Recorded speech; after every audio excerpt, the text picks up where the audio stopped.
নতুন অর্থ বছরে মহার্ঘ ভাতা ঘোষণা হবে, তবে কিছুটা সময় লাগবে জানিয়েছেন অর্থ উপদেষ্টা ডক্টর সালেউদ্দিন আহমেদ।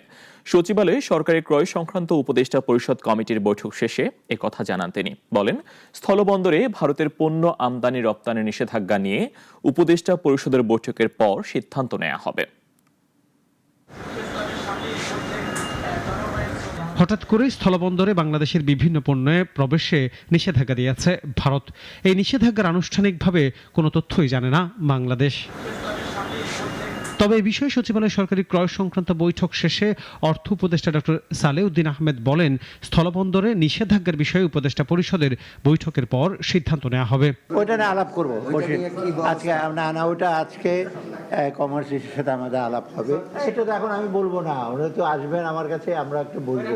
মহার্ঘ ভাতার প্রসঙ্গে সাংবাদিকদের প্রশ্নের জবাবে উপদেষ্টা বলেন, নতুন অর্থ বছরে মহার্ঘ ভাতা ঘোষণা হবে।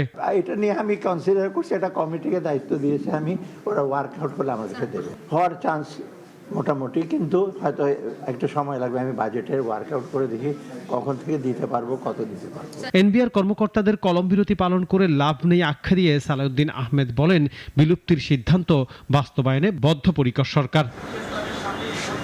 আনোয়ার হোসেন, নাগরিক, ঢাকা। ওয়ালটন আবারও মিলিনিয়ার অফারে ওয়ালটন ফ্রিজ কিনে আপনিও হয়ে যেতে পারেন মিলিয়নিয়ার।